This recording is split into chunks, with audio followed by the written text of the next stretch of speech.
নমস্কাৰ মই কুলেন কলিতা আজি মই ক্লাস 10 দ্বিঘাত সমীকৰণ চেপ্টাৰটোৰ বৰ্গ সম্পূৰণ পদ্ধতিটো কি তাক আজি আলোচনা কৰিব লৈছো তো বৰ্গ সম্পূৰণ পদ্ধতি বুজিবলৈ মই ইয়াত এটা উদাহৰণ লৈছো 2x² - 5x + 3 = 0 এই দ্বিঘাত সমীকৰণটোত মই পূৰ্ণ বৰ্গীকৰণ পদ্ধতি কেনেকৈ খটুৱাব লাগে তাক মই বুজাব লৈছো তো পূৰ্ণ বৰ্গীকৰণ এটা পদ্ধতিৰ নাম যোৱাকালি আমি এটা আগৰ ক্লাছটোত মই কৈছিলো কেনেকৈ উৎপাদক বিশ্লেষণ পদ্ধতি কৰিব লাগে তো হেতু এটা বেলেগ পদ্ধতি আছিল এই পদ্ধতিটো যেহেতু পূৰ্ণ বৰ্গীকৰণ পদ্ধতি বা বৰ্গ সম্পূৰণ পদ্ধতি গতিকে আমি বৰ্গ সম্পূৰণ পদ্ধতিৰ লগত জড়িত যিখিনি স্টেপ এই স্টেপ কেইটা যদি শিকিব পাৰো তেনেহলে অতি সহজতে ইয়াৰ মানটো ওলাব পাৰিম তো মই স্টেপ বাই স্টেপ কৈ আছো কি কৰিব লাগে প্ৰথম আমি চাব লাগে যে এই সমীকৰণটো স্ট্যান্ডার্ড ফর্মত আছে না নাই তো স্ট্যান্ডার্ড ফর্ম মানে কি যে ax² plus bx plus c = 0 এইখিনিকে কোৱা হয় দ্বিঘাত সমীকৰণৰ প্ৰামাণিক ৰূপ তো প্ৰথমতে আমি প্ৰামাণিক ৰূপটো আছেনে চাব লাগে যে এইটো চোৱা ax² পালো আমি প্লাস প্লাস মাইনাস কথা নাই প্লাস bx plus c = 0 আকাৰত আছে গতিকে আমি এটা স্টেপ পাৰ হৈ গলো যে ই স্ট্যান্ডাৰ্ড ফৰ্মত আছে দুই নম্বৰ স্টেপ কি কৰিব লাগিব আমি যে এই দ্বিঘাত সমীকৰণটোৰ যেটো c মানে ধ্ৰুৱক পদ আছে বৰ্গ সম্পূৰণ পদ্ধতি আমাক কৈছে কি যে ইয়াৰ যেটো c পাৰ্ট অৰ্থাৎ x নথকা যেটো পদ আছে ইয়াক আমি সমান চিন পাৰ কৰি নিব লাগে অৰ্থাৎ আমাৰ দ্বিতীয় স্টেপটো হয় প্ৰথম স্টেপটো হয় 2x² - 5x = -3 আমাৰ স্টেপটো এইটো কথা আছে যে বৰ্গ সম্পূৰণ পদ্ধতিত আমি c টোক এইফালে লৈ যাব লাগে হৈ গল এক নম্বৰ স্টেপ দুই নম্বৰ স্টেপ মই বাৰে বাৰে কৈছো স্টেপ বিলাক মনত ৰাখা দুই নম্বৰ স্টেপটোত কি আছে যে এই যেটো মানে আমাৰ ৰাশিটো থাকি গল এতিয়া এই ৰাশিটোৰ যেটো x² আছে এটো হয়নে ax² হয়নে তো এই x² ৰ লগত থকা যেটো সহগ এই সহগটো আমি কি কৰিব লাগে নোহোৱা কৰিব লাগে তো কেনেকৈ নোহোৱা কৰিম এনেটো আৰু নিলিখিলে নোহোৱা হৈ নাযায় নহয় গতিকে নোহোৱা কৰাৰ পদ্ধতি হৈছে কি ইয়াত যি সহগ থাকিব সেই সহগটোৰে প্ৰতিটো পদকে হৰণ কৰিব লাগিব চাই লওঁক কেনেকুৱা যে যি আছে লিখা কি আছে ওপৰত 2x² আছে নে এটা আমি কিহেৰে হৰণ কৰিম এই x² ৰ লগত থকা যেটো সহগ আছে এইটোৰে হৰণ কৰিব লাগিব 2 আছে নহয় গৰি 2 ৰে হৰণ মাইনাস ইয়াত কি আছে 5x আছে ইয়াকো তুমি এই একেটা সহগ ইয়াতে যিহেৰে হৰণ কৰিছো তাতো হেতুৰে হৰণ কৰিব লাগিব হলে তাৰ পিছত ইজ ইকুৱেল কি থাকিল -3/2 অৰ্থাৎ প্ৰতিটো পদকে আমি x² ৰ যেটো সহগ আছিল হেতুৰে হৰণ কৰিলো এটো হল আমাৰ 2 নম্বৰ স্টেপ ঠিক আছে আমি এতিয়া কাটাকাটি গলে কৰিব লাগে ইয়াত দেখিছো কাটাকাটি না যায় ইয়াতো না যায় এটা ৰিজাল্টটো লিখা কি থাকিল ইয়াত থাকিল x² - 5x/2 আৰু ইয়াত থাকিল -3/2 হৈ গল এটা 3 নম্বৰ স্টেপটো আহা তে মই আৰু এটা কথা ক'ব খুজিছো যে পদ্ধতিটোৰ নাম হৈছে বৰ্গ সম্পূৰণ পদ্ধতি ওকে তো বৰ্গ সম্পূৰণ পদ্ধতি মানে হৈছে হয় তুমি a + b হোল স্কয়াৰ বনাব লাগিব নহলে a - b হোল স্কয়াৰ বনাব লাগিব এই দুটাৰ কোনোবা এটা তুমি বনাবই লাগিব আৰু হেতুৱে হল তোমাৰ বৰ্গ সম্পূৰণ পদ্ধতিৰ মূল কথা তো এই প্লাস হ'ব নে মাইনাস হ'ব নিৰ্ভৰ কৰিব ইয়াত কি চিন আছে ইয়াত দেখিছো আমি x² ৰ পাছত মাইনাস চিন আছে নহয় মাইনাস আছে গতিকে a - b হোল স্কয়াৰ বনাব লাগিব যদি প্লাস চিন থাকিলে হয় আমি a + b হোল স্কয়াৰ বনাব লাগিলে হেতেন তো এতিয়া দেখিছো আমি a - b হোল স্কয়াৰ বনাব লাগিব তো a - b হোল স্কয়াৰ জানিব লাগিব নহয় কি আছিল সূত্ৰটো যে a - b হোল স্কয়াৰ মানে আছিল a² - 2 ab + b²। এটো আছিল আমাৰ ফৰ্মুলা আমি সকলোৱে জানো ন তো আমি এতিয়া এই a² - 2 ab + b² আকাৰত বনাব লাগিব যাতে আমি ইয়াক a - b হোল স্কয়াৰ বুলি লিখিব পাৰো তো কি কৰিম এতিয়া আমি তো a² ন a² টো আছে ইয়াতে -2 ab 2 মানে 2 a মানে কি আছে এই যে a লিখিছো মই ক'ব লাগে ইয়াতে এইবাৰ ইয়াৰ জায়গাত x আছে b লিখিব লাগে চোৱা এই b লিখাটোৱে হৈছে এই গোটেই গণিতটোৰ আটাইতকৈ বুজি পাব লগা কথা এই b টো কেনেকৈ লিখিম চাবা এইটো সমান চিন হয় নহয় যদি এইটো সমান চিন হয় তাৰ অৰ্থ হৈছে যে আমি ইয়াৰ আগত লিখা যেটো মানে লাইন আছে এই লাইনটোৰ লগত এক্স্যাক্টলি ইকুয়াল থাকিব লাগিব তাৰ ৰিজাল্টটো ঠিক আছে যেনে চোৱা ইয়াত x² আছে ইয়াত x² থাকিবই লাগিব মাইনাস আছে মাইনাস থাকিবই লাগিব ইয়াত 5x/2 আছে ইয়াতো তুমি 5x/2 থাকিবই লাগিব ৰিজাল্টটো হেডে দেখাত নহবও পাৰে মানে আমি ইয়াক ডিজাইন কৰিব পাৰিম কিন্তু ইয়াৰ মান পৰিৱৰ্তন কৰিব নোৱাৰো ভালকে মনোযোগ দিবা ইয়াৰ আমি ডিজাইন হে পৰিৱৰ্তন কৰিব পাৰিম মান পৰিৱৰ্তন কৰিব নোৱাৰো ডিজাইন কে পৰিৱৰ্তন কৰো কাৰণ আমি কলো নহয় যে এই বৰ্গ সম্পূৰণ পদ্ধতি মানে আমি হোল স্কোয়াৰ বনাবই লাগিব আৰু হোল স্কোয়াৰ বনাব লাগিলে তাক টুৱাইস ab আমি বনাবই লাগিব কিন্তু বনোৱাৰ স্বাৰ্থত আমি ইয়াৰ মান পৰিৱৰ্তন কৰিব নোৱাৰো কাৰণ ইয়াত সমান চিনটো দিয়া আছে হৈ গল তো আমি চাই লওঁ যে কেনেকৈ আমি ইয়াত ইকুৱেল ভ্যালু কৰিব পাৰো 2 লিখিলো a লিখিলো b লিখিব লাগে ইয়াত চোৱা কি আছে সংখ্যা 5 আছে 5 মানে এটো দুইটো লিখা হৈ গল তো 2 লগত কিমান পূৰণ কৰিলে 5 হ'ব আমি দেখা পাইছো 2 2 গুণে 4 2 3 গুণে 6 5 তো আমি নাপাওঁ যদি নাপাওঁ তেনেহলে আমি ইয়াতে 5 টো 5 এ লিখিব লাগিব তো এটা 5 2 গুণ 10 হৈ গল আমাৰ ওপৰত 5 আছে তো কি কৰিম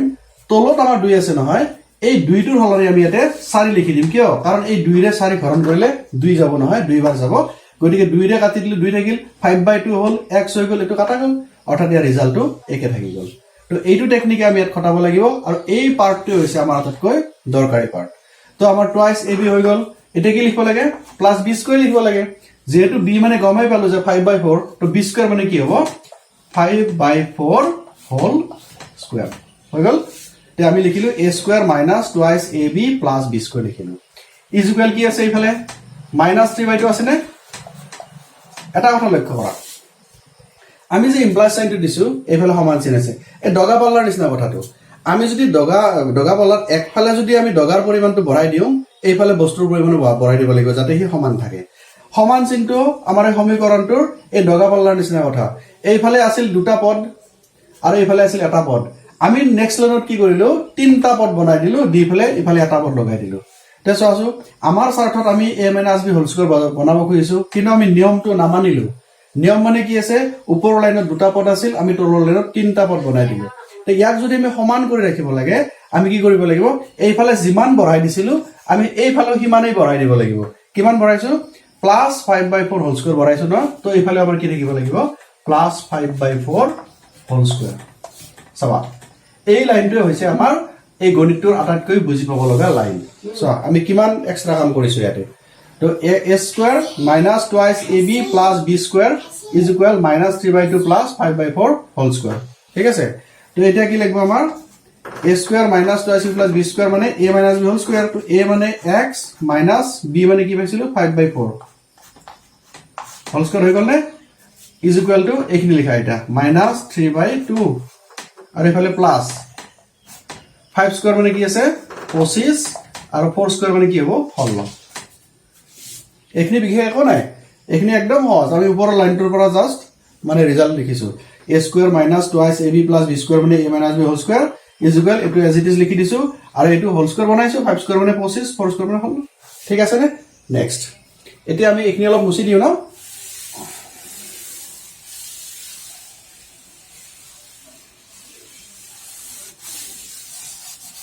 এতিয়া চাবা এই লাইনটোৰ পাছত আমি কি কৰিব পাৰো এইখিনিটো হোল স্কয়াৰ হৈয়ে আছে তো একবাৰ লিখি দিছো বাৰু